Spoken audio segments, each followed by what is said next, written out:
So after a difficult year for macro, recent figures seem to suggest the strategy is making a recovery.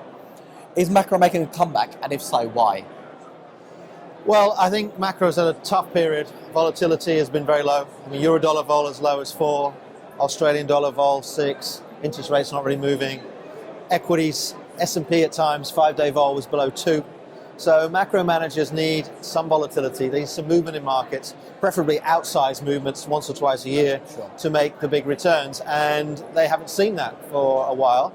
And suddenly, in the last 3 to 9 weeks, we've seen currencies start to move. And Altana's core view has always been that the first move and the first breakdown in the money printing process would be seen in the currencies. And it's taken a while, but we're now seeing divergence of central bank views. We're seeing implicit support for a weaker euro, a weaker yen by the US Treasury. We're seeing both central banks wanting weaker currencies. We're seeing the ruble move 20% in 6 months. We've seen Brazilian real move 10 or 15%. So currencies are moving from extremely low base, which is a good sign for macro. Indeed. I don't believe personally interest rates are going to move. I think the JGB will continue to be the widowmaker trade of the next decade. And I think being short bunds will be a similar trade, unfortunately, for those that do it. But at least one part of the macro world, currencies is moving. And when currencies start to move, you'll see commodity exporters start to hoard commodities. You'll start commodity prices to be more volatile. And we're seeing that. Gold has moved 6-7% in a month. Oil's moved 10-12% in 2 months. So we're seeing commodities move. So currencies, commodities, yes. Macro, from the point of view of fixed income, maybe not so good. Equities, usually once you've seen currency vol and commodity vol, you see accidents happen in equity, so potentially as well. Brilliant. Thank you very much. Second question. How much of an impact do you expect quantitative easing in Europe, as well as the ECB purchase program, to have on the market? None, is my view. It will continue to be a mistake. Okay. Buying bonds that are yielding 2%, Irish, Italian, Spanish, is la la land. These are not the way to stimulate the economy. The TLTRO, lending directly in the economy, maybe will have effects. But what we're doing in Europe is exactly the same as what we told Japan was wrong in the 1990s. We are leaving companies, zombie companies, alive. We're not restructuring labor laws. We're not recapitalizing the banks properly. And we're not creating demand for credit or innovation capex. At the moment, everything the QE is doing is exactly the same the Japanese have done for 17 years. That has failed. This will fail. Brilliant. Thank you very much. Question number 3. And just to top it, as I talked on the panel, capital flight out of Europe due to negative interest rates at the front end, to 1% long end to 2%. Investors and high net worths will not tolerate negative rates in an undercapitalized banking system with a Russian neighbor causing problems, with a lack of oil, when they can go to the USA with no military problems, with excess oil, with growth, with potential higher rates, with a recapitalized banking system at 0.5%, a long end at 2.5%. Capital flight is going to be enormous, and that is exactly what you do not want when you want to try and grow the Eurozone. Yeah. And this is what Japan had capital flight at low rates. People didn't want to be there at 1% when they were getting 5%. Draghi doesn't seem to get that. It's a monumental error.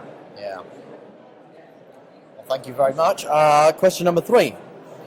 What, in your view, are the most significant risks in the current macro environment? Well, look, the biggest risk, I think, still is oil prices spiking. Mm-hmm. Whether that's 120, 130, 140, I don't have the correct number.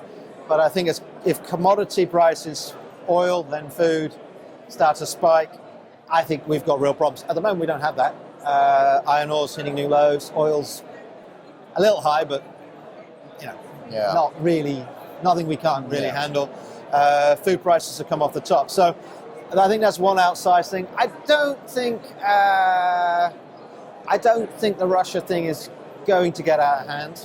I think both sides are playing a little tiny chess game, and it'll work out okay. I'm not so worried about that. Credit defaults, Yes, we have excess in the system, but where that's going to come from, is that China, is that Brazil? I don't know. There's things there, but no, I think let's see how these currencies move. If we get a currency war, when the yen hits 115 or 120 and South Korea devalues and then India devalues, then you have to sell all your equities. At that point, you sell all your equities, you probably start thinking about selling a lot of your fixed income. Yeah. But at the moment, we'll have at least some warning. I think we're not at levels now that are super threatening. We've just got to keep watching them and waiting and see if they get them. Brilliant. Thank you very much. And the fourth and final question. Where do you see the best opportunities for 2014 in terms of the most promising markets and the best risk-reward trades? So I just think volatility, implied volatilities versus realized, are at such unbelievable low levels. You're capturing 80% of whatever you're paying for the vol at the moment in the gold market, the oil market. The currency FX is at 6. You're capturing enough of it to mean the downside is limited.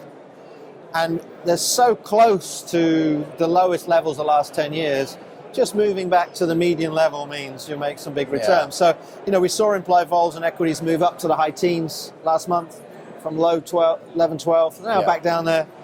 You're realizing 10, paying 12, and then getting your 18. So, even in a quiet time, it's not so bad. Now, if we get any sort of real volatility in 2015, in an asset class, which I think FX is telling you, high yield is telling you, that to me is a multiplier on the upside, 10, 20% down on the downside. And there are very few markets. Bond markets can fall 20%. Yeah. Commodity markets fall 20%. Equity markets can fall more than 20%. And none of those markets, with the exception of maybe one or two commodities, can rise 100%. So I like volatility a lot. Brilliant. Well, thank you very much. Pleasure. Thank you.